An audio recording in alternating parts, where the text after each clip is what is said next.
To you, my friend, what's your hot take? What's the quick take on the glasses?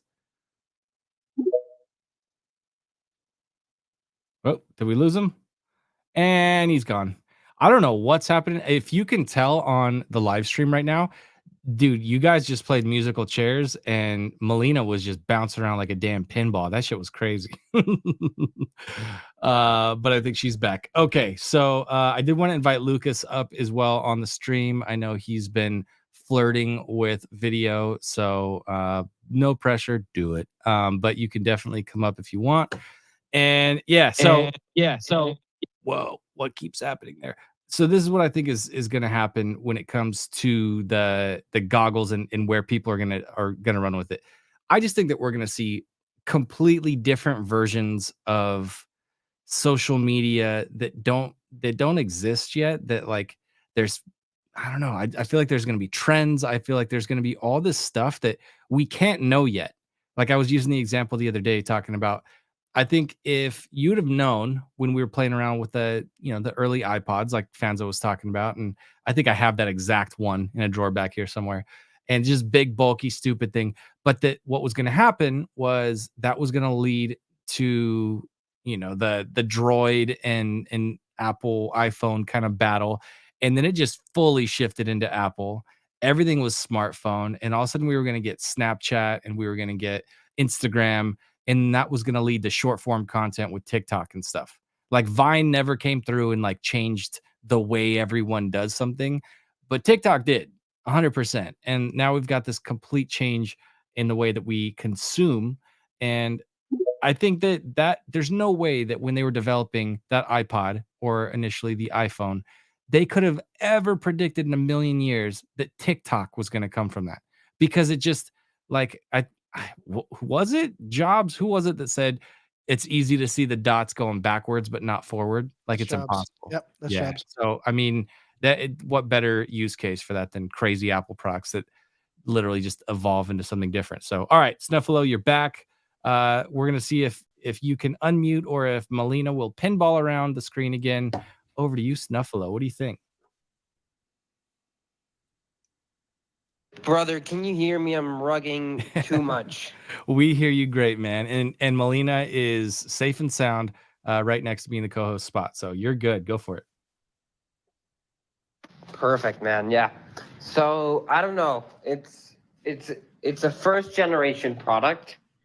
So I guess you can't really imagine all other apps and systems that are being developed as we speak for the release next year and how maybe that increases our productivity for content creation.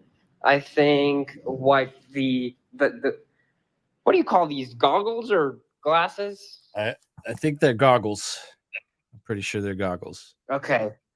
So I think these goggles and their technology are just the first step for something incredible, right? Their eye tracking is, like Marquez Brownlee says, magic. Right. So I guess we just have to be patient and wait to see what magic arrives from this product next year. Yeah. I honestly think that single point right there that you just said, the eye tracking, I mean, when I've told people about this, I was like, okay, imagine you don't have a mouse and you can't touch the screen with your hand, but you just look at it and the thing knows that you're looking at it and it's ready to interact with you.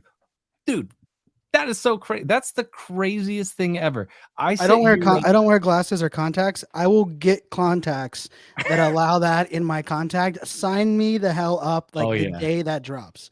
Because we've seen that, right? Like we've seen that in all the sci-fi movies and all the things where it's like the little monitor over here and then it says the threat level and like all this shit, right? But the thought that this isn't sci-fi and it's not, mil spec, blah, blah, blah. Like this is just some consumer level. I'm going to be able to put these things on and look at stuff, specifically look at my MacBook Pro. And then it will, and this is my rebuttal to everybody who's got the thing to say about like, oh, well, somebody else has this other thing that's just the same. I'm like, bullshit. No, they don't.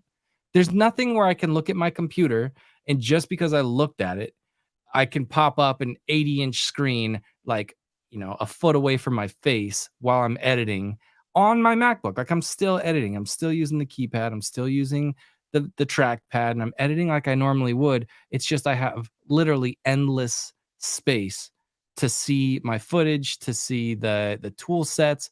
Like I could open every tool in Final Cut Pro that exists, every single one, and just look at all of them and use all of them. Without needing a desk, Yeah. without needing a physical wall, without needing a, like that. I mean, like that element of it is just, I mean, we have to like relish in that component, right? Like this is definitely a developer super geek version, right? But like I have the Snapchat spectacles literally right over there, and I actually use them still on a regular basis with my daughters. I have 3 daughters. I have to hold 2 sets of hands when I'm doing things, walking across streets or doing, and I just double tap that and it takes a picture. Like I think where the consumer product will be somewhere between the spectacles and the goggles that we're seeing now, like from the tech side of it.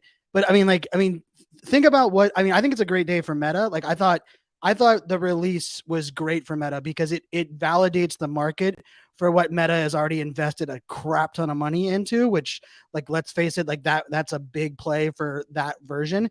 But there's also such a massive difference between VR and AR, and there's such a massive difference in like the little things. Turn the thing around and take a 3D view of what you're wearing now for your Zoom versus having the very cartoonish looking Mark Zuckerberg version of your avatar that makes you feel like you're a kindergartner, right? It's like those things we were playing with during COVID. Like Zoom had all those overlays that none of us ever used, but then on COVID we were bored as hell, right? So we became all these random animals that we could, like, that really didn't make, like, doesn't, like, yes, I mean, I know people can stay undoxed, but I think like the fundamental tech, right?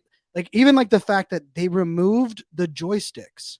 Like no one, like think about that. Like the entire market is like, how do we allow hand gestures without joysticks? And they're like, oh, give us 5 years. Yeah, like give us things. yeah. Oh yeah. Oh yeah. Trust me.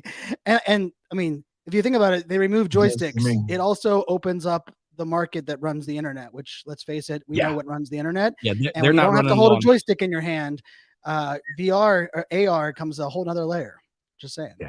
No, I 100%. Turbo, go for it, sir. Yeah, man. I think I wanted to kind of challenge everybody. Like this isn't the first generation. You know what I mean? Like we've been in the goggle phase, right? We've had some experience if you've had the opportunity to be in the VR. Right now, VR and AR is very different, right? But let's just add the real life aspect to VR, right? And think about it, right? If you've ever been inside of a headset and thought to yourself, like, damn, if I could see everybody else, I would do this. And then start thinking about how to do it, because we're going to have those opportunities. You know what I'm saying? Someone came in, they were like, name something, what's an idea right now? They're like, impossible. No, bro. Can you imagine augmented reality video, like live video chats, and you're standing in the house, with a loved one who's, far away that you don't get to see? We're going to have that. You know what I'm saying? And there's a good opportunity or a good chance that I'm going to get to see it blow my grandma's mind, just like FaceTime video did, except for now it's just, her head's literally going to explode because it's going to come fast.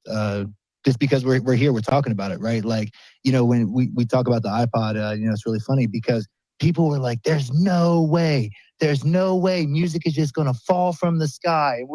There's no way. And it did. Now that we can't even, dude, people give I got a CD from one of the Web3 homies in the NFT space. I'm like, bro, what is this? Like, what do you want me to do with this? I literally have nothing to even play it, right? Coaster. Right. It's and a coaster. So, I just challenge people to kind of get out of that mindset of thinking that this thing is so new and so scary and so big, and just kind of take, just hold in place and think about the things that we do have and how this next step of adding real life to it now will make changes. So. Yeah, dude, and man, I've heard so many of the people that I've heard complain, they have only come at it so far from like the hardcore consumer level. And I look at it like this. Right now, I'm being an idiot and I have goggles around my neck, but that's not the point. I've got these big wired headsets. Look at Fanzo, wired headset, right? Look at my guy Turbo. You got no wires. There are no strings on him. Oh, I see a wire. It's behind his head. Okay, so here's the point. All three of us are connected to a device because we want a better experience. We want to have good audio, and we're live streaming and we're connected to our computers and all of that. You know how many people I heard talking about, oh my God, there's a wire. Like, listen, we're used to that. That's not any different than what we do every day so that we can have the experience that we want. And like, oh, the battery life. Like, look, here's a battery. It's 26,000 something milliamps, and I could plug the new Apple thing into this thing, and then it'll have longer battery life. But is that sexy? Is that going to be on the video? No, of course not. Why would they show You me? know what else is genius on that battery life? The idea is people will complain if they want to use it for more than 2 hours. But I'm guessing the way they looked at it was like, let's get it off the headset from a weight perspective. Let's make it 2 hours, because we realize that like probably with a headset on for the next many years, 2 hours probably the max someone is going to put it on without being like locked into a seat, right? Because as soon as you're sitting down, the battery pack has a plug for to plug in, right? So like let's be very clear on that. Because like when I first saw the cable, I looked at my daughter and I was like, what? Like that has to Did you look be at her? Did you tell her that it looked supple? No. supple. No, there was no suppleness in that. I will say I watched it with, I watched the WDC with my daughters, right? 13, 12, and 9. And my daughters had such I wish I would have videotaped it. It was like me missing. And they were like laying on me while we were watching it. It was like one of those moments where like, shit, I should have content here. But if I get up, I come back, they're not gonna be laying on daddy and it's not gonna be as good of an experience. So I threw the content to a side. But they immediately were like, that's so cool. But then they're like, well, daddy, now you need 4 of them. And they're like, so Oh, like, yeah. And I was like, oh Honda. God. Yeah, like 2 ETH isn't bad, but now that I'm in like 8 ETH for me to get 4 of them. And I think like for me, from a content perspective, this is like my soapbox on, we have to think about 2 different futures of content consumption. It is passive consumption, which is pretty much 99% of what we do now, right? Nobody watches TV without their phone around or a person near them. And if you do, you're kind of a weirdo. Like, I mean, like, let's face it, like that's just how it works. That's the passive consumption. But the immersive consumption, like I immediately was like, damn, if I'm productive on an airplane, right? And I also know, because being neurodiverse, an airplane with the pressure actually ups your ability to dopamine kind of flip up, which really helps for those of us with ADHD. Imagine if I would wear that thing, put it on an airplane, put it in the AirPods, as they said. Now I get to be productive with multiple displays. And like, I mean, I'm doing this whole 8D audio thing, which anyone hasn't seen 8D audio, it is, especially if you have ADHD or think you might have ADHD, it is a brain massage. Like I'm hooked on 8D audio TikTok. Like it is epic, because like sound goes all the way around you. But imagine creating content with that in mind, right? Like I know my audience has neurodiverse tendencies. I'm going to create, immersive experiences that are dopamine driven, that are also triggered, that understand, color and movement.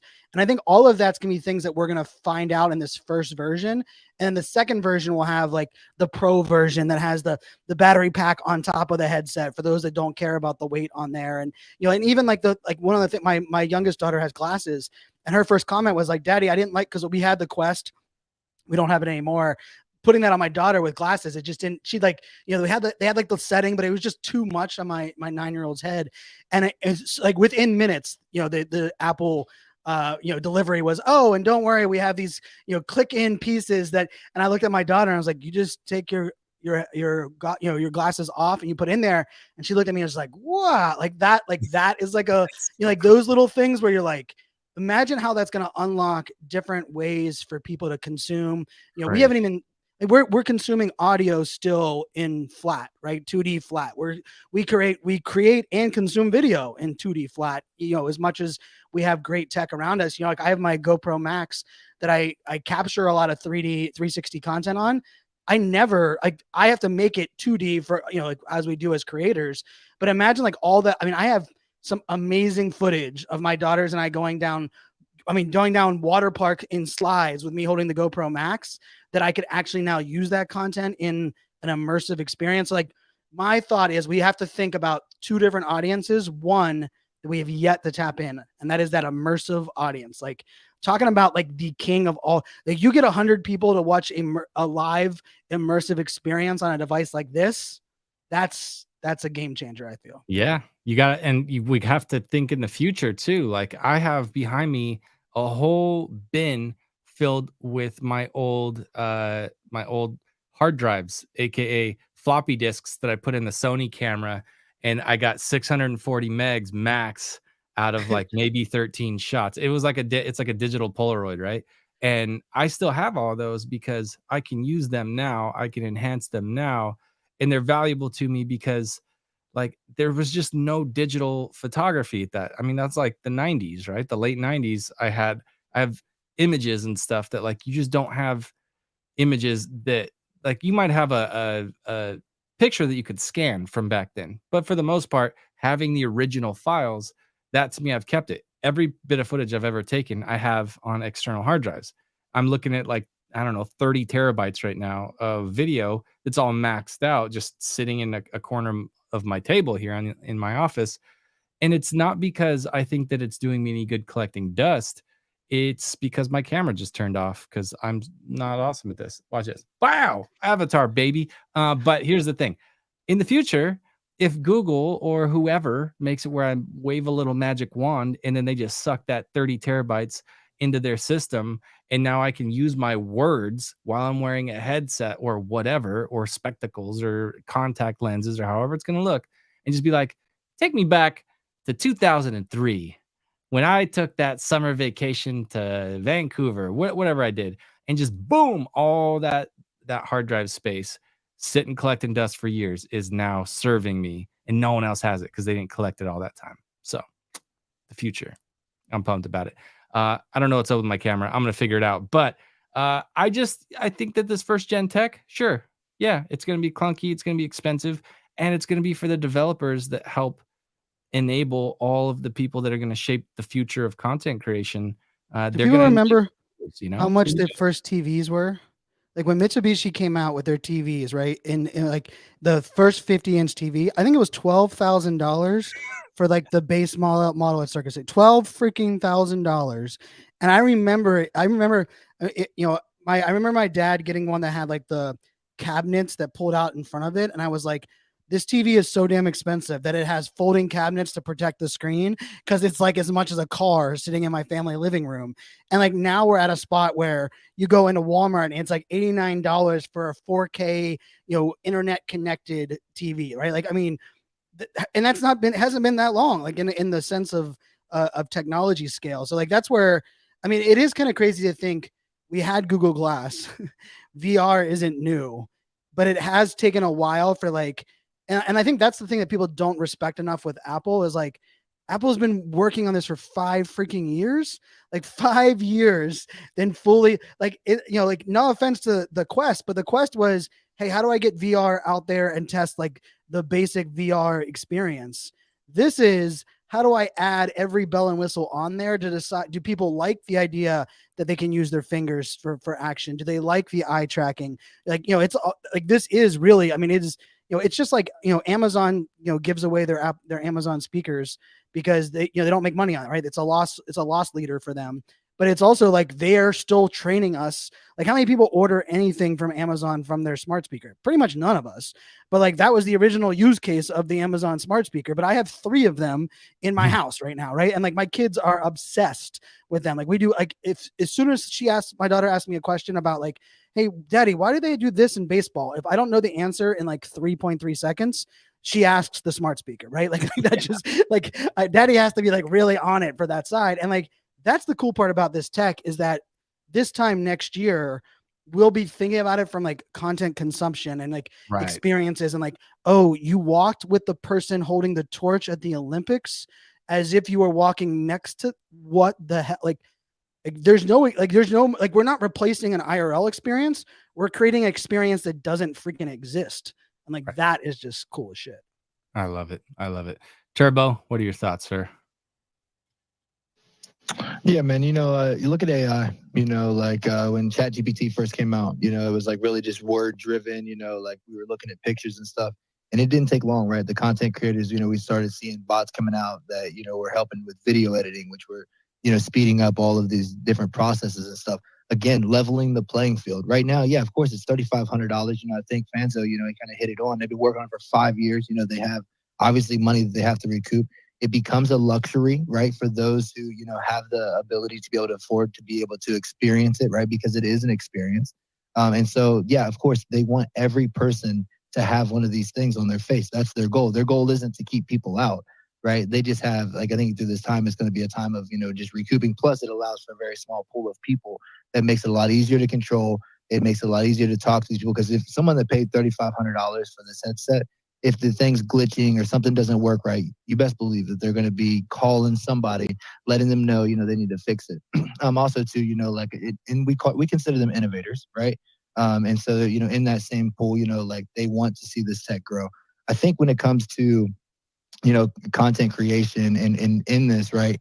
I think first off, the advantage of having one of these is because of the price point, and you can create a lot of content of just you experiencing this thing, right? So yeah, I made this $3,500 investment. We were talking and working in Web3 with Matthew, actually, one of our pilot episodes, and we were talking about content creators. Like, is there a way to leverage some of these tax incentives? If you're a content creator and this is your gig, right? And you are purchasing a $3,500 piece of equipment for said, creation of your business, that's a write-off. You know what I'm saying? Like, you have an ability to make money with it outside of if it gives you an ability to create content or not.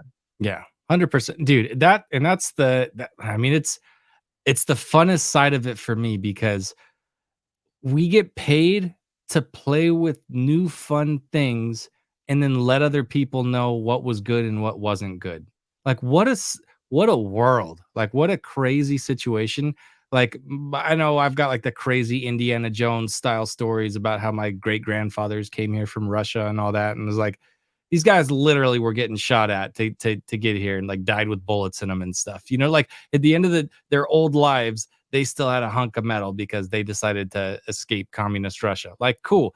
I am like, I don't know. Am I going to spend today talking on Twitter Spaces, or should I play a Web3 video game, or like working in my garage? And I think the interesting thing about that is such a hero.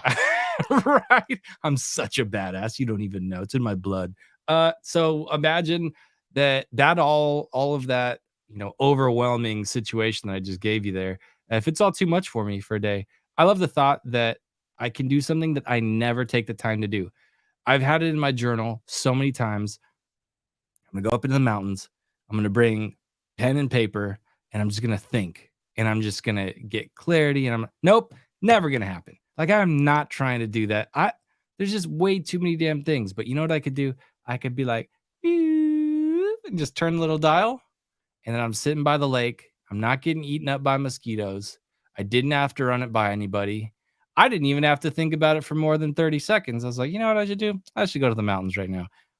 And just like turn off all the sound and actually think. Like, I'm going to do this. This is absolutely it's going to be a way that I'm able to come back and get back in the zone. Because if you're a content creator and you know what it's like, if you're editing and you're just fluid, you're in it, everything, you're getting the right thoughts, everything that you're trying to accomplish, you're doing it, you're just like warp speed, and you look up and it's been 7 hours and you're like, whoa, I just like warped into the future. But if you get knocked out of the zone, like is very common for a content creator, like you go for a certain amount of time and then something knocks you out of it, the effort and the brain power to get back there, you're probably not getting back there. Like, that's the truth of it. You're not getting back in the zone. But if you can detach and you can go do, 30 minutes of something else or 20 minutes and then come back to it, then at least you stand a chance. You gave your brain a little bit of a rest. I'm going to experiment with that principle about working hardcore in the zone and then go dip and look at a lake. And like, Yeah, I don't know if that means that's how I use the goggles, and then I go back to no goggles. But because I mean, like, how do we invest in our mental health, right? Like, that part of it is like we talk about disconnecting as like the only option. Well, because it's the only option because we can only thing we thought of. But anyone that's disconnected, it's a freaking nightmare to reconnect because now you're behind on everything and it takes forever to catch up. So like, I think we have to like reimagine what does that even look like, right? And even what does like shared experiences of that look like in an idea? Like, I know like Big Dave Matthews Band fan, right? He's playing live tonight on Sirius XM, which I was excited about. But then I was like, how much cooler would it be that I would be able to sit there front row of the actual event and not just listen to it through my smart speaker? And the other thing that I think is so key that no one's really talking about with this announcement is it was strategically done at WWDC, not on the Apple the normal Apple product, announcement, right? This was specifically done at a developer conference with, I thought it was really key. Like for the first time, a new product category referred to API calls in every sector of the device. First time ever in Apple's history. That's done methodically, right? They're saying, hey, we're still figuring out what the hell people are going to create or do in this, right? Like, the Peloton team is deep into this device, right? Figuring out what does it look like, or what does that experience look like if we could get people devices they could sit in front of their desk. They no longer need the giant bike screen. We can now shrink the amount of hardware that we have to send, right? We can now we can get more people fit, because if they have the headset, they already got the immersive experience. You can sit on a bike, right? And like that's what they're doing. Like Apple ultimately putting this at the developer conference is, like, to me, probably one of the biggest pivotal changes that the team has done. And I think it's a Tim Cook move, right? It's I don't think Steve Jobs, I think would have taken this as like the product marketer of him. And this is like, no, hey, let's put this in the hands of developers and see what magic they do. And they have that small little magical company. What's their Disney? I think I heard of that company before. Like they might know a little bit about creating some kind of experiences, IRL and virtual and online. So, but I do like that I'm getting thumbs downs from Joey. And Joey's episode on my podcast goes live Friday, which happens to be my birthday. So, Joey, you get a double live birthday episode of my podcast on Friday. But I might change that now that I saw all these thumbs downs. I feel like I could see a thumb up. Well, it's like a thumb diagonal. Can you guys see Joey's diagonal thumb? It's diagonal up. It's like, hey, I'm mostly saying everything Fanzo says is awesome. Joey, what do you think, Mr. Thumbs?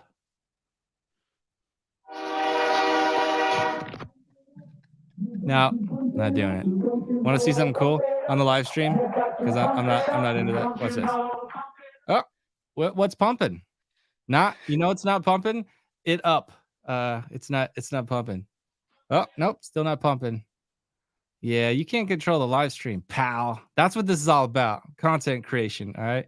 Some people talk to their phones on Twitter. That is my content, though. You are muting my content. As someone who's supposed to be supporting content creators, you are muting my content.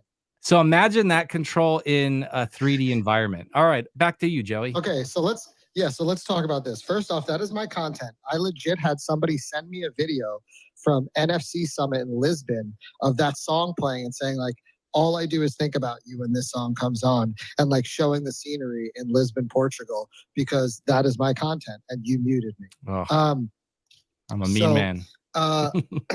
You're forgiven. You're forgiven. I am a hard thumbs downer on this device. I own an Oculus or a Quest. I don't even know what I own at this point. That just sits in a drawer collecting dust. I don't see, and call me crazy or call me a boomer. You're a crazy boomer. Crazy boomer. I there's a lot of things about this device that I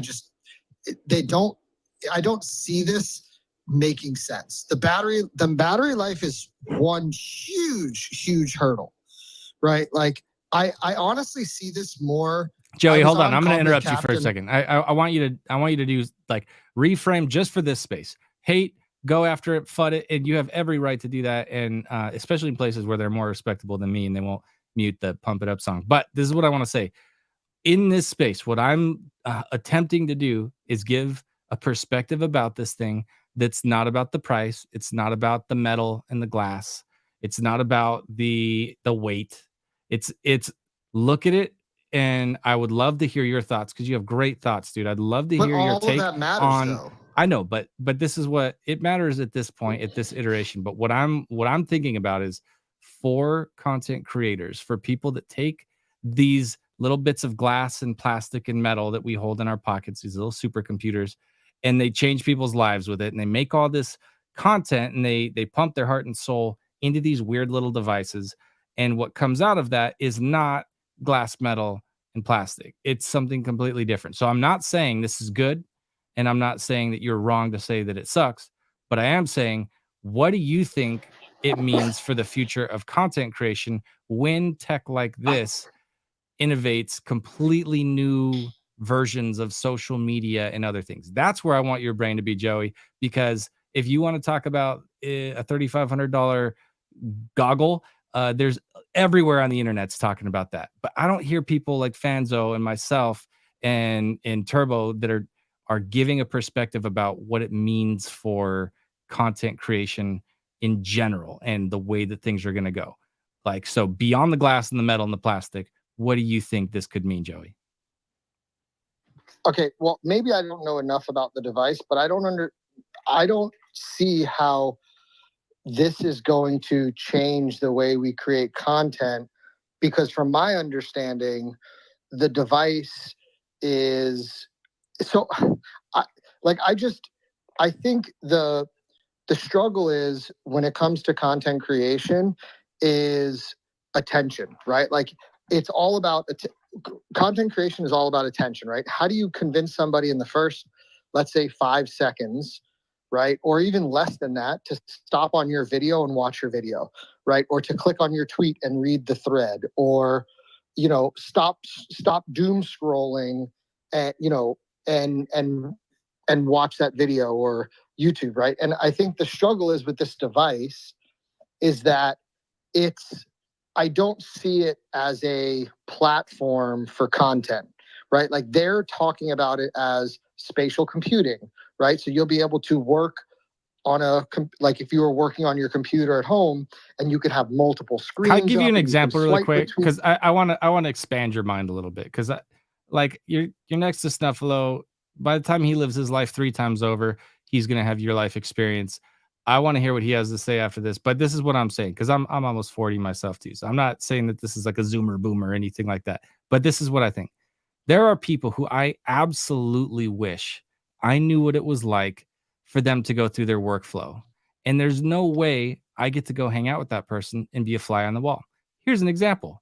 Last Sunday, I got to sit next to Frank. We all know Frank. And Frank got to ask a very intelligent man about AI and about use cases and about things that he wants to do and about the limits and all of these things. And this guy that works at SpaceX and hangs out and has AI friend talks and all that. Like, this is like very fringe, very like specialized knowledge. And I got to just sit there, and it was so good that I didn't even look at him. I put my big right ear right towards those 2 guys, and I was sitting a foot away from them, and I just listened for 40 minutes. I got to be a fly on the wall. That was dope. That was crazy. I can't even tell you what I heard. I told him I wouldn't. Here's the thing.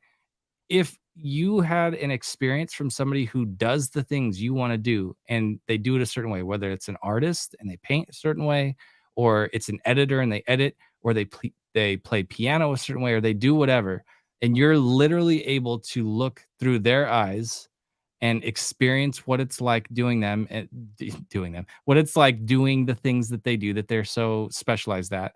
And yeah, I know doing them is that's a different use for this thing. But if you got to completely have that experience, right? How are you going to do that in these flat 2D environments where you don't get to experience what it's like in them, like being in their flow, just them doing their thing? That's one dumb, basic little example of how this thing, that whether it costs too much or it's too heavy or it's like just we don't know what it's going to turn into yet. I know that there are things that there's no way we can achieve because we're not using our eyeballs to do it. Like we're literally not using our eyeballs as the main tool to do it. Like I was thinking about this. What if you don't have any arms? I mean, there's a lot of disabled people out there that are going to want to use this thing. What if we don't realize that a whole industry is going to open up because we realize that for somebody who can't make the little hand gestures, you just got to squint your eyes a certain way. And then that actually opens up a whole brand new like field of how to navigate technology in general, not just games. They said they already have a mouth option for those that Right? that have no limbs. Like That's what I'm you saying. can use your like holy hell. Like that's Yeah, but mind that's blowing. but how is that relevant? But how is that relevant? You're talking about tech specs, right? And like software specs. That's not really relevant to content creation, though. If the goal is to talk about how is this going to change or revolutionize content creation, I don't see how that's going to happen. Like, I don't see a future of where people are going to want to sit. I already think we're at a point where I envision the future of content creation not sitting at home with big clunky goggles on, using your eyes to scroll around social media. I don't see that as the future as content creation. Now, you might be able to sit down and watch YouTube, right? But it's just like sitting down on your in front of your TV and watching YouTube. The only difference is instead of looking at your TV, you're looking at YouTube through this device. So I don't, and again, you might have a better idea of how it's going to change the way people create content. But I don't, the idea of, I agree with you, the idea of people without limbs being able to now utilize computers in a way with their new eye tracking software, completely revolutionary. Incredible technology. Like watching that guy, I can't remember his name. He's an influencer. He's got like 3.5 million followers. I saw a video of him that he got to use it before they had released it, of the eye tracking software and like what he was doing with his eyes. Absolutely incredible software. But that to me goes back into the tech aspect of what are the pros and cons to this, not how does that change content creation. I got you. Or All how right. does, well, listen, you know what I'm saying? I understand that a lot is yet to be seen, right? And I am not at all the kind of person that says, I'm visual. I need to understand. Can you show me? Like, I need to see it. I'm a thinker. I build that in my brain and I'm looking at it right now. All the things that I was talking about, I was looking at in my brain because I'm weird that way. But I appreciate the skepticism, and I appreciate and that is how we should go about these things. We shouldn't just be like, hey, somebody waved a new shiny object, I should just drop everything and run after it. I don't think this is that. I don't think this is that. But okay, that is my take. First, go ahead. First of all, I'm dying. Hey, Joey, Chris. you're hilarious. You are. I'm sorry before Melina. I'm sorry. Darn, I hate interrupting. I'm sorry, but I do have to jump off. I have another I love you, call. brother. And so I just want to say thank you so much, man. I appreciate you guys, man. Absolutely incredible show. Guys, go out there and create something today, and create something, from a place of love, right? Just do it. Just do it. Love you, Turbo. I love that. Thank you, Turbo. So I was just saying, Joey made me laugh. Also, Joey, you should know by now that Chris loves his clickbait titles. But two, what I wanted to say is, Joey, how do you think people will absorb the content? Because now we got into this whole content creation thing, but I do see a future where people are going to start watching their videos with the goggles, or sort of like immerse themselves. Eventually that's. Am I crazy to think No, that? I agree with you, but creating so for example, like I said, if I want to sit down in my living room and instead of holding my phone in front of my face, I instead decide to put these goggles on and go on TikTok and watch TikTok, right? You're still creating the same content that you would for TikTok on a cell phone than you would for the goggles, unless, hold on, Stoops, before you thumb down me, unless TikTok is able to develop technology that allows you to do like 3D motion capturing and motion mapping. So that way, when you put the goggles on, not only are you just looking at TikTok, that person could be technically like dancing in front of you and you can get up and see 360 degrees. Hey, this is not right? that kind of space, Joey. We're not talking about those things here. Dancing, I definitely want to see the that dancing. escalated quickly. No, but okay, wait. The only thing I think, the reason why Joey's getting thumbs down is because I think when we're talking about these goggles or like immersing ourselves into this new way, there won't be a TikTok. We're going to be the TikTok. Like there's not going to be like anyways, that's how I see it. Like you'll come into the girl in the verse. Do you know what I mean? Like you're not going to click on TikTok with your goggles to then I think we're just going to be living in a world where we're going to have our own worlds, a bit like yoga and whatnot. And I think that's where the content is going to be built. I think so. Anyways, I think I think in 5 years from, hopefully sooner, because I'm tired of it. There's but no way TikTok and Instagram and Facebook are going away in the next No, 5 years. but they're not. Yeah, They're that not was going what I was away. gonna- But their consumption I model think we is need to frame this conversation a little bit, device too, driven. especially around this. When we're talking about like Instagram, we're talking about TikTok, right? There's two different ways that we're talking about this, right? Having TikTok up on a screen, in air quotes, on my Google Glass, whatever, is one way I may necessarily interact with it. But I think on the content development side, I don't believe that this is the content creator's device. Actually, this is the content consumer's device. The creators, and Fanzo brought this up earlier, are the people that have their GoPro 8Ks that they can't use this content because there's no device. Then why the that's hell are you capable thumbs of down at me when immersing that's exactly what I was saying? Hold on, let him cook. Let him cook, sir. because what you were saying was I'm not gonna put on my headset and go on TikTok and be just scrolling TikTok.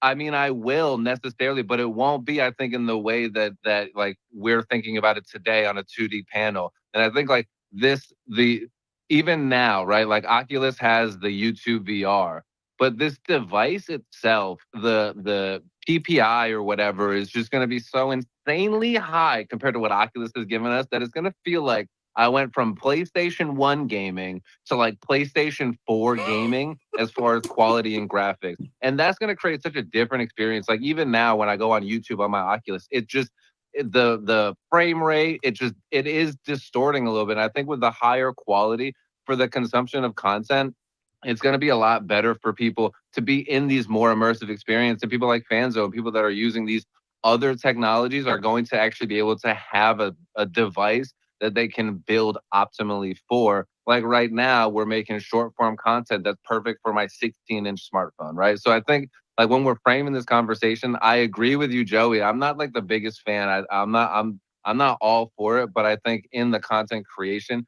specifically, I don't think I'm going to be using this device to make content. It'll be a new way for me to consume content, but I can use the other ancillary technologies that just haven't quite hit yet. I'll be able to use that to create content for this new device and this new format that we're about to have, which is removing the screen from my pocket and putting it just directly on my face.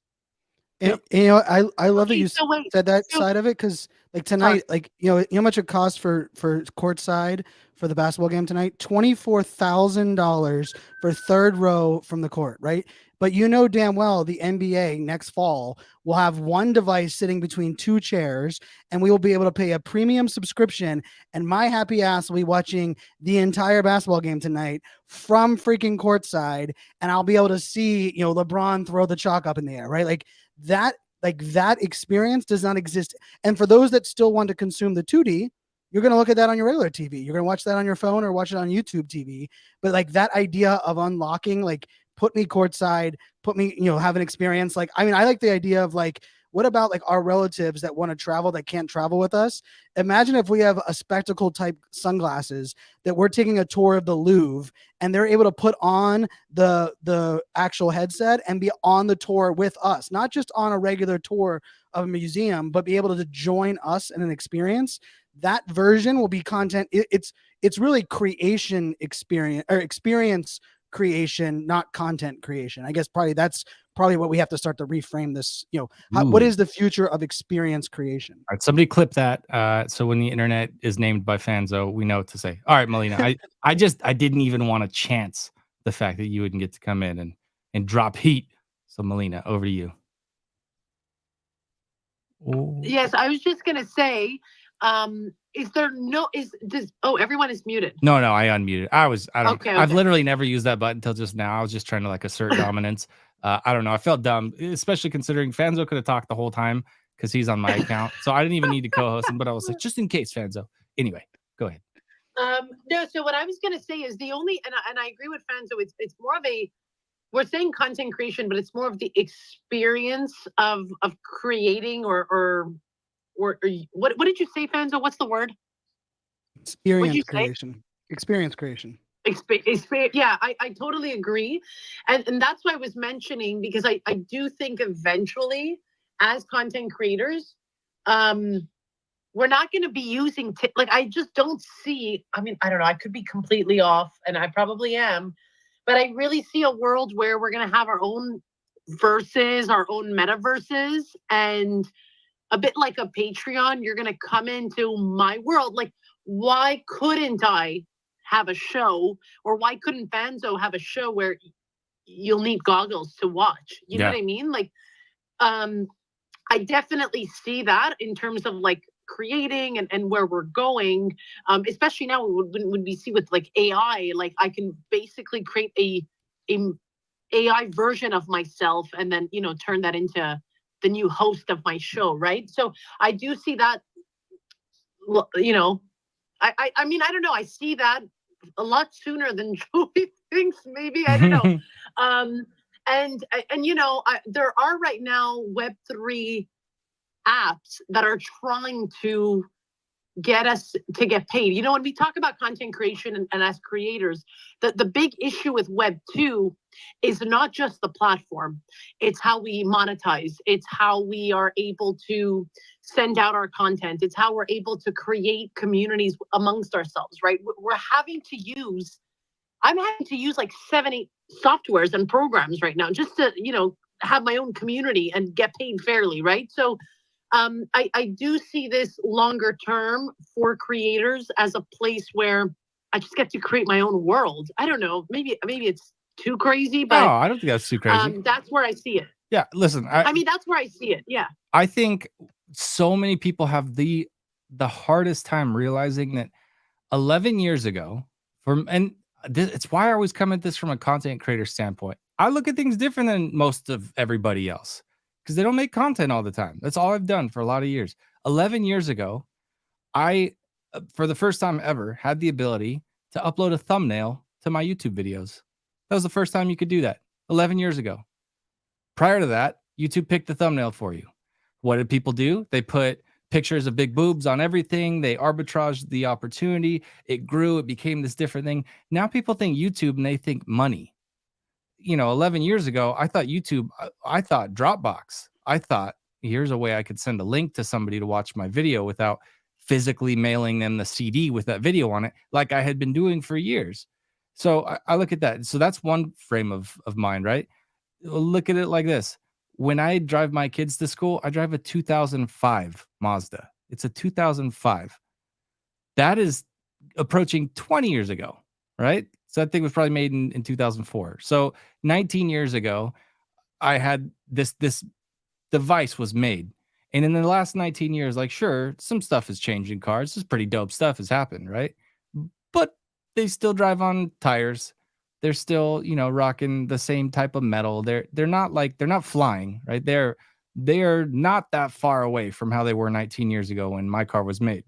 But 11 years ago, YouTube, how far away that is from right now, how just absolute different world craziness. The whole world is different. People don't want to be an astronaut. They want to be a YouTuber. And 11 years ago, you couldn't even change the picture or an that app represented your developer. video. Right? Right. The concept of an app, creating an app, being an app developer, or even having the idea of an app did not exist 11 years ago. Did not even, there wasn't even a freaking, like, I mean, I was in cybersecurity 11 years ago, right? And like, and when I remember like we had to secure the Pentagon for bring your own device. And the only thing we gave a shit about was the BlackBerry.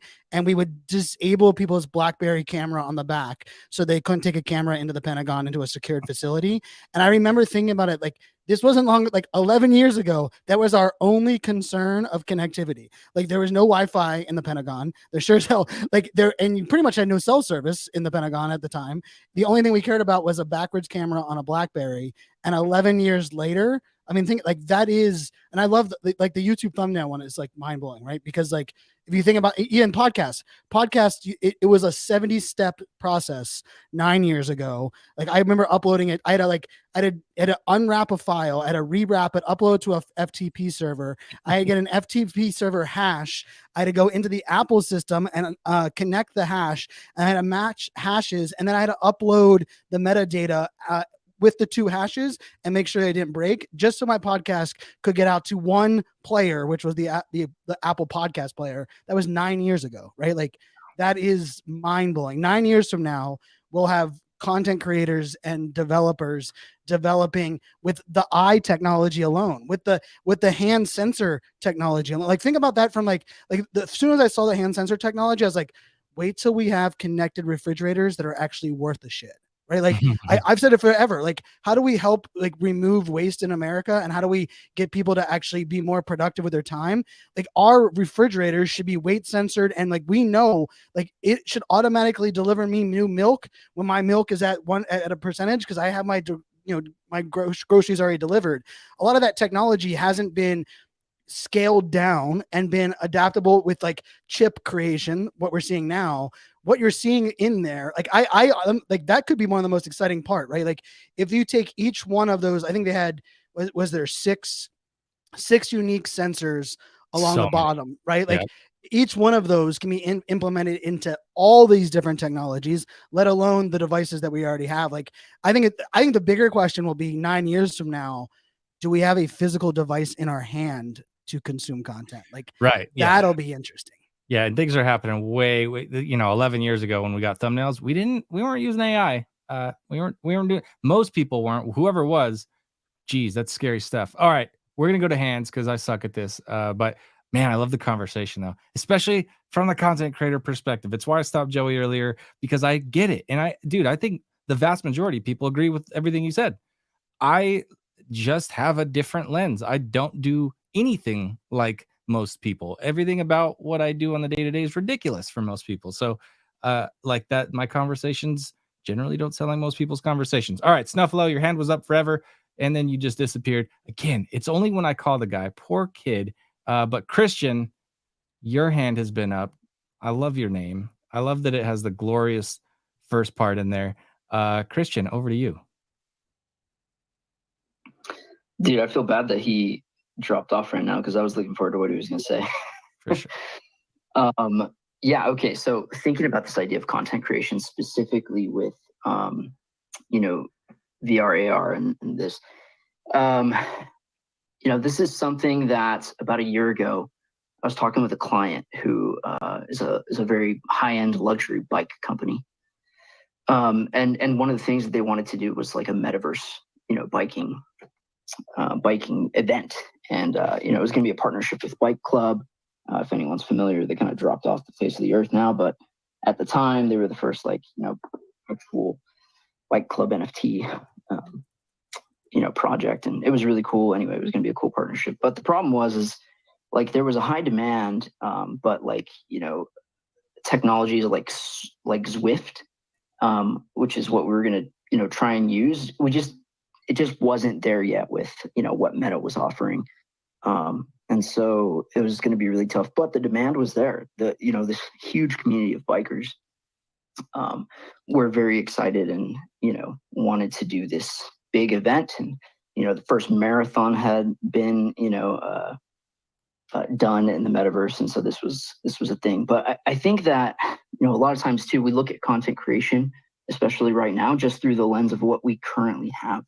And we don't realize that, even events are content. Like it all is content. And even, tutorials and things like that. Some of the things that we're exploring was, well, how can we show people, because we have some really nice custom bike builds in some cases, how can we make this experience even better? And, we have courses, video courses, how to, build your bike at home if you want to do it a certain way, or if you want to add these new spokes, or if you want to add these new shocks, whatever it is. Like, we have tutorial videos. How can we make this an immersive experience and, attach that to an automated chatbot, something that's just done and it lives in virtual reality. Like, we were thinking really out there.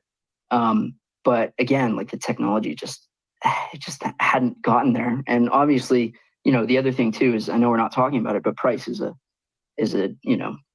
detractor for basically everyone who wants to try out this technology. It's just hard, it's just a barrier to entry. But we're not talking about that. But from a creation aspect, we're only thinking in what we currently have, and some of these things haven't even been attempted yet. So it's a great medium. And I mean, from a content creation standpoint, as a marketer, I look at this and I think gold mine. Yeah. You and me both, brother. You and me both. I appreciate your take. It was a good one. I liked it.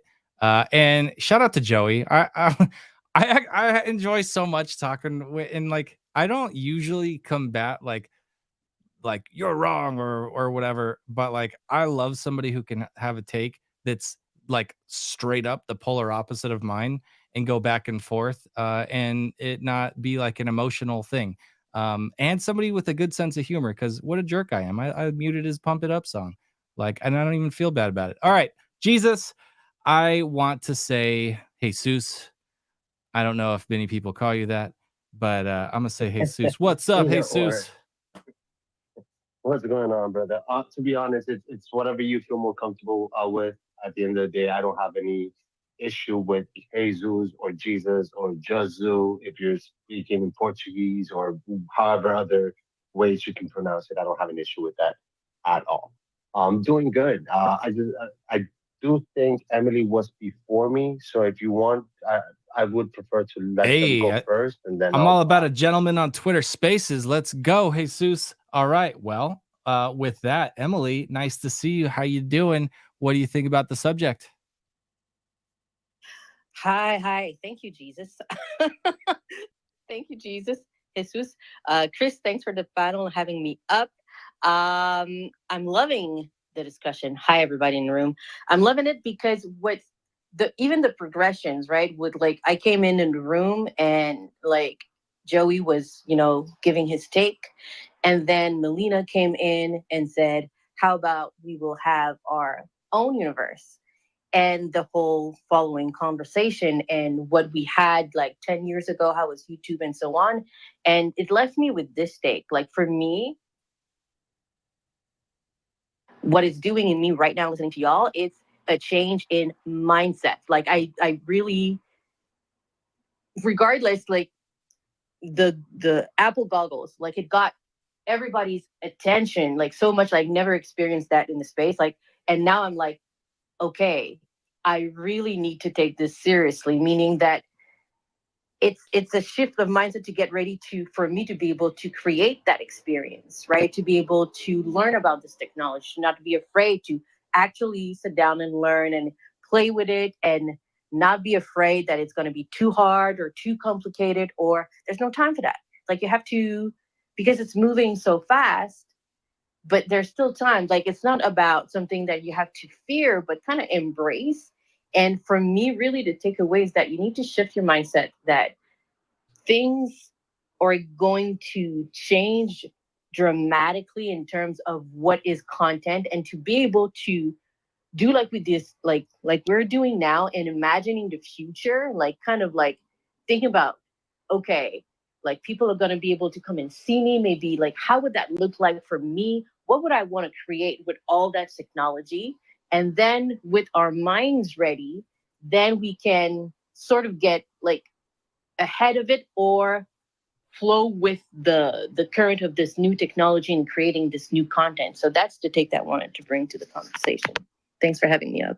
Thank you for being here. And honestly, like when people listen and they follow the conversation and they take little pieces from each speaker that's up here, like I love this so much. I love the fact that we're capturing it too. I razz people all the time, and listen, I do think at the end of the day, people are bringing content that's amazing to Twitter Spaces every day. I just think it's disappearing content, and that's sad. So, I razz people all the time. Say it's not really content creation if it goes poof after you've said it, and no one ever gets to hear it again. Because let's face it, nobody's gonna really. There are very few people. I can't say nobody, that discredits, but very few people listen to replays of Twitter Spaces. I'm actually one of them. I do it to actually get clips that I use for content and have my team do the same thing. I just wanted to point out some people in the room and say this, even just in this audio environment, the amount of people that did Clubhouse on video, it's not even count, like it's not worth counting. Let's put it that way. I'll just say blanket statement, nobody did that, right? The amount of people that do Twitter Spaces and capture it, involving the stage, involving the people that come up and raise their hands and speak and create content and turn it into video and do all that stuff. Like on one hand, you know what I mean? That's how many people are doing it. there's so much opportunity to do all these different things. I counted, we've been streaming to 10 different channels, aside from Twitter Spaces. So this has been routed as like an epicenter using StreamYard out to 10 different locations. I'm looking at Facebook, LinkedIn, YouTube, Twitch, Kick, and then a bunch of different variations of that. Different, Fanzo's got his NFT 365. We've got, Mike Porter, Turbo was up here earlier, sending it to his place too. So we're doing all this cool stuff. But look at the people that are in the audience. We got Greg. Greg's doing amazing things that most people don't even think to ask about, or think that they should use when it comes to even just these audio spaces. So we're talking about ways that we're going to be able to use our eyeballs to do cool things in tech, but we have all these things that we already have access to now in this like Web 2 Twitter environment, and people aren't even thinking about the possibilities there and the use of, well, hey, what was the one thing that was said that got the most clap or thumbs down reactions, and all those thumbs down belong to Joey. But what was the thing that got Joey to do thumbs down more than anything else that got Joey to do a thumbs down? Or what's the thing that got more laughing emojis than anything else? What's the one clip that we can sort and find? And you've got people like Greg that are out there pushing the envelope. Fanzo knows all about this with Zealous. Super cool tech that even people that show up and spend all damn day listening to Twitter Spaces, they don't even think about. And then it's weird that somebody would have a take about how we're going to use our eyeballs to create things. And I don't just mean Joey. I mean anybody that's got any sort of a FUD take or, oh, it's not good. Like, man, there's just endless opportunity everywhere you look. And I truly feel like entrepreneurs and content creators are my people, and they see stuff nobody else can see, and they create opportunity for all the consumers, which, by the way, is basically everybody. The amount of YouTube channels that are monetized, like nothing. Like everyone's a consumer. Well, and if you think about it, I love that you brought it, like connected the dots from this, because like here's the other piece of this that we have to think about is like right now we are still measuring success conversions in like Web 1.5 version, right? Like we haven't figured out how to map what is a dark social experience where someone is listening to this. They heard us mention a product like Zealous. They are in the car, right? Tomorrow they log in and they sign up for Zealous. We can't track that today. Like it is, there's no like, and like in a weird way, because we aren't like you said, leveraging even like the tools and tech that we have in our environment doesn't mean that they couldn't come fast forward, right? Like, I mean, the amount of 360 video that I have, and I was creating it because I like it captures attention, right? When I zoom in from above my office down into my desk, someone's like, hey, that's more exciting than me just sitting at my desk, right? Like, and for me, I probably have created more 360 max GoPro 360 max video content shared on Twitter and Instagram than anyone else that's not an extreme sports person, right? Like I'm like the rare use case. Like even when I talk to GoPro and they're like, wait, what? Like, and I'm like, yeah, I use it for my virtual events. And like, what the hell are you doing there? And I'm like, because I know it can do a caption. It can provide a perspective they've never had before, right? I can take someone on a journey. And if we think about like that unlock, like I love what Emily said about the mindset component, right? Because the problem has been with all of our existing tech is we don't shift our mindset. We try to fit the technology into our current mindset. And it's like, wait a sec. Like, it's why blockchain has failed in many arenas, because we still are like, hey, this needs to replace currency. And hey, this, ownership online, I can do that with a single sign-on into Kajabi. And you're like, well, can you have someone that owns that they decentralize, that I can reward and direct have access to, right? And so I think the big piece that I think creators should think about is like it to your point, like this isn't just about early adoption, because like, I mean, the other part that I think is really interesting is if we know right now, 6 months from now, that the people that will be using this device can afford $3,500 for the device, guess what? We have a persona that we can actually market and create content to. Like, holy hell. Like it's like for me, when before Instagram was available on the website, I would always tell people like Instagram marketing is a hell of a lot easier than everywhere else, because it's 199.9% chance they're consuming on their mobile device. Now I at least know how they're consuming. I don't know who, right? But like, think about that for like the next year. If you're creating content, you know that you are probably the emerging tech people, right? Probably the devs, probably every Apple partner and every Disney studio and Disney offshoot studio, because we saw the Disney announcement. What if your product or service, that's your target demo? Like in a weird way, like one of the companies I used to consult with, and I should reach out to him, is in high-end yachts. And he saw one of my keynotes and was like, how the hell do I market high-end yachts online? Like none of my, my boomers that are millionaires are going to be on here. Right. And we did like a whole, like, well, who influences the boomers? Okay. It's your millennials at this age. We created some cool content on LinkedIn. Like like I love a challenge like that. I know you're Chris, you're the same, but I will tell you, like, think about that from like, wait, then if I was that high-end yacht, and I'm gonna reach out to him, I'll be like, you know what? Let's just go and start creating really cool 360 and 3D style content of your yachts, of them coming in and out of port. And we know that the people that are plugging that in, or even putting it on for 30 minutes to test out, at their friend's place or in the boardroom, wherever it may be, we know that demographic. Like, that's the other part of this that I think is, because like it's hard. Like, do we know what the, like, as much as I love Twitter Spaces, I struggle to know, like, we are reaching 1/100th of what we could be reaching or should be reaching with a lot of this content, which is why, like, as soon as you pop this up, Chris, I was like, hit me up with the StreamYard. Cause like for me, I'm like, I know that we're pumping this out and we're reaching a much broader audience, and we're starting to kind of map that realm. So like, I think that's, for anyone that's out there, you want a demographic and like early adopter, tech friendly, and I also think it's smart by Apple, right? When you create it that way, like, they don't need money. They have more cash in their cash reserve than like we ever needed.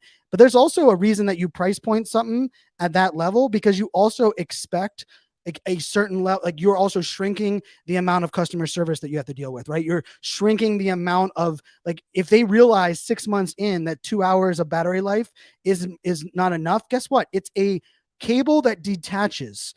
Apple is pretty damn good at selling us detachable widgets that none of us, like, I mean, how many of these damn widgets do we have floating around our desks? Like, damn well, like, that's part of it, right? Like, they're gonna be like, oh, don't worry, the next version is gonna come with this version of the hour thing. And so I think, like, we get hung up a lot on those fundamental things of like, hey, and I'll say it, like, when I hear Joey's stance, and Joey knows I love the guy, a lot of that is like, for the love of God, I don't want to embrace something new. Let me keep marketing to the current audience. And I don't blame people for that, because we haven't maxed out this current audience and we haven't figured out how to create content, in the right formats for this audience. But there doesn't mean that we can't like reinvent some of these things. And like, I mean, I would love courtside for the basketball game tonight. Freaking awesome. Like, I would pay for a subscription for whatever service was providing that for me to put that headset on tonight. My daughters are at their mom's house. I'm literally gonna be sitting on the couch by myself. I could have the headset on. I could have Twitter on one side. I mean, I could have the stats. I could see Jimmy Butler's like running, how much running he's doing, all like, how freaking cool. Like, to me, like, that alone as a consumer, sign me up. 2 ETH. Bro, you made me think about somebody sitting on the front of a yacht, looking at a 200-foot screen, watching a movie, just being a boss, and they got the money for it. Man, like, my gears were turned. But you are right. You did I love the comment here on the live stream. It's mindset shifters will be the leaders of the future, for sure, because there's stuff that we haven't even thought about, and then you're gonna have these leaders that they come up with something, they realize, oh my God, like, this is actually going to be possible now, and they'll start pushing. And in this little window of time, and why I'm such a big fan of this is why I took advantage of Clubhouse when it popped off, was for this little window of time, I was in front of all the people I wanted to be in front of, people I wanted to learn from, people that I wanted to learn about me, people that I would have loved to talk about. That's where we met. That's so many, like, I was actually fishing for Sean Cannell earlier, because we were talking on Twitter, and I was just like, maybe I could catch a Sean Cannell in the live stream and get him in here and make some content about it after. But the truth of it is, I wouldn't really know him, even though I was involved in his community, without Clubhouse. And I feel like this is another kind of example of that. Is like, if there's anybody that you want to get in front of in that particular audience that caters to people that are like, just of a higher caliber or of a higher means, then like, you've got a window to do it. And a lot of people are going to be I don't want to say discovered, but they are going to have exponential growth in a certain amount of time. And developers that maybe they worked on other stuff that never took, but this could be potentially the thing that creates the new schmoogle, or whatever the thing's going to be called. Okay, my man Jesus has had his hand up for 8 years, and then we'll go to Chad after that, and then we're going to wrap the room because you guys got shit to do. And Melina, I know we didn't even get to watch her eat today because we started so late, and that's because I wanted to start late because of my kids' stuff. So having said that, Jesus, over to you if you still remember what you were going to say. First and foremost, appreciate you having me up here. Like, what I wanted to add was, when it comes down to the content, quote unquote, content creation, like I see it more as when you're doing a commercial or of whatever, because for you to be able to actually be like talking to your like, unless your platform is to have people like in YouTube where you watch people play games, but like with the VR, okay, I can understand that type of content creation. But as far as like, it would be either experiences or it can be used as content creation. Like if you're providing a commercial showcasing, for example, a, a medical school that has part of their curriculum actual training, but through a what are those things called? Uh, I wish I had it for you, man. I'm always the guy that's offering the suggestions on the weird word. This is horrible. This is horrible. Wait. Like a simulation. There we go. Figured it out. Okay. Like doing a simulation of like an operation or how to fix a machine. Like that way they can actually get training in that thing, but they can also they would be doing it virtually first as well as part of the curriculum. So the commercial would be them showcasing that part of the school, right? So like there's different applications for it, and I believe that once we get to a point where we can tell, like, for example, I used to tell people you should get the VR headset not just for your kid, but you should play around with it as well because that's where technology is going. Like instead of you having to go to your computer and go into a website and look at a catalog, you're gonna be able to put on that headset and you're gonna be able to go to your store and be able to walk around, pick up your items, rotate them 180 degrees, and then have like be able to go to the store from the comfort of your own home. And 100%. it kind of clicked for them. They're like, oh, for sure, we're gonna, and they every single time they're like, we're gonna buy it. I feel like if cars weren't about to go away, or at least ones that you could work on, I can imagine instead of like recently I had to swap my wife's radiator on her car. Stupid little crack in there. Me and my buddy swapped it out in like 30 minutes. I was so proud of us. We were just so efficient about everything. We've done that a lot of times, right? But in most cases, and even so, I pulled up the YouTube video like everybody should do anytime their car's messed up. There's some guy who his only video who's ever popped off or that's ever popped off is the one that you're looking at because he fixed the water pump on a 93 something or other and he made a YouTube video about it. And like this guy's not a good YouTuber, but he did document that process. And for some reason, he took it serious. He made the steps. That's how you should fix that car. That is the best possible way for you to go fix that 93 whatever. I can see something where maybe it's not fixing cars, but that's just the context that I have because of how many times I've done things like that. But if there was an actual 3D model of something and that was already in the program that the developer synced up, made sure you've got the goggles on, you're working on that engine. And as you're wrapping your hand around the thing, you're able to look at it from an impossible angle, showing if you are about to grab the bolt or not.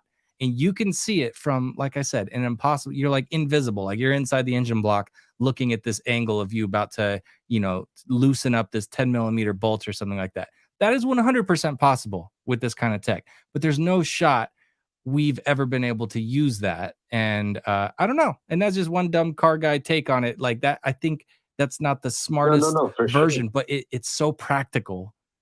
I could touch it. Like I could totally see that being one of the things that comes from this. But again, cars are going away. So, oh well, it was fun while it lasted. But Jesus, I appreciate you, man. But did you have a follow up take on that before we go over to Chad? No. That is all. I appreciate it again, brother. So cool. Thank you. Thank you for joining us today, my man. All right, Chad, you have been extremely patient with your snazzy hat. I like it. It's good. You're patient. You're a good dude. Over to you, Chad. Hey, man. Nice to meet you, Chris. I don't know if we met at VCon or not, but good to meet you. Good to meet you. I've I talked to bailed. Melina. Last second I didn't go, so we would have met, but I totally flaked out. So Okay. I'm sorry. Well, nice to meet you, my friend. So thanks for letting me on the stage. My passion is inventing. I'm very passionate about creating new products and new technologies. And the creative process, it's kind of artistic. I have a lot in common with, people that are making art, except the art I'm making is devices and products. So I just had to chime in because of the nature of this conversation. Man, I got so much to say, but let me just say, because at age 17, 23 years ago, I knew I wanted to be an inventor. I studied technology, current, bleeding edge, scientific papers just barely discovered, and future things coming on the line, predictions from technologists and futurists. And I would always study as far out into the future as I could, because I wanted to have an understanding of where things were going. And I also studied anything that I could to understand how everything works around me. All technology, every device you could ever point your hands at, your finger at in your house, you could ask me how it works and I can tell you a lot about it. And I can go all the way down to the atom, because I study all of that, because I want to have that knowledge to draw upon for creative invention ideas. And it's made me a freaking idea machine. It's insane. I have 125 invention ideas written down. And I sold my property 17 months ago, actually no less than that. And I was like, all right, I can use this money to develop a product, but then what if the money runs out before the product is developed? So, and then I thought, well, what if I finish the product, but then it doesn't land in the marketplace? It's not well received, because no inventor can accurately predict whether or not their product is going to be well received. Almost none. There are a few geniuses, but so I decided, you know what I'm going to do? I'm going to plant a money tree, and then I'll use the money that's coming in every month, a reliable, predictable, stable stream of cash flow, and I'll use that to develop products.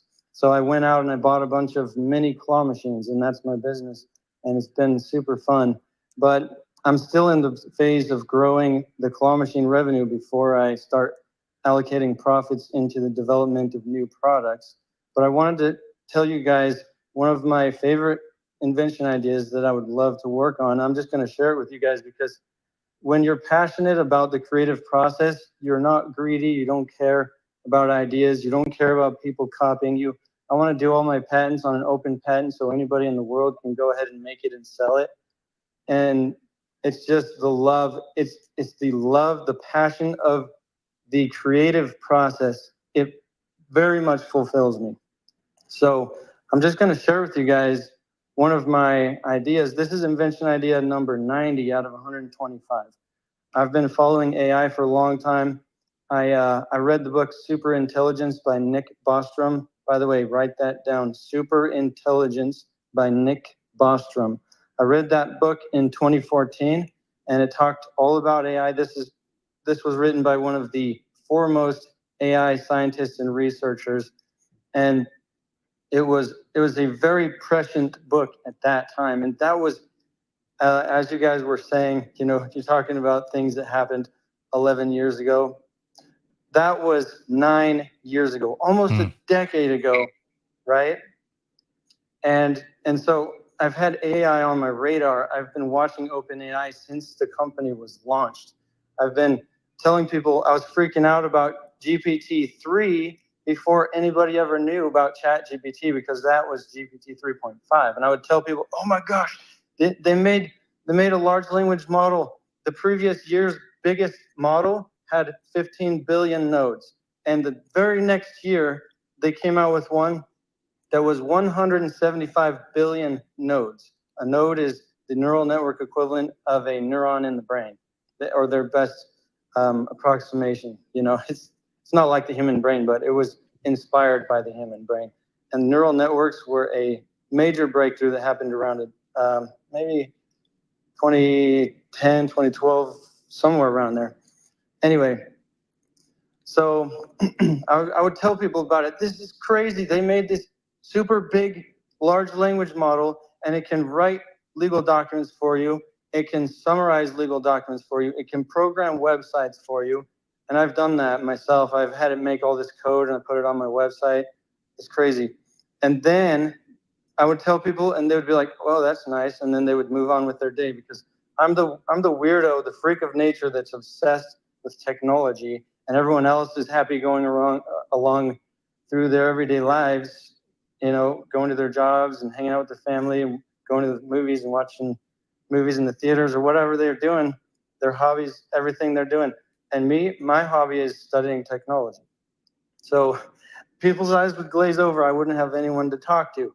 But I'm glad that you invited me on the stage today because you guys can hear me go on this little soliloquy here, although it's not a soliloquy because I'm being listened to. So that's pretty cool. But do you have time to hear me quickly go over invention idea number 90 out of 125? Well, I know I do. I will say this though, and this is just it's something that I've seen a lot. I've made so many weird little machines and little inventions and stuff like that, and that's why I've always been in business for myself.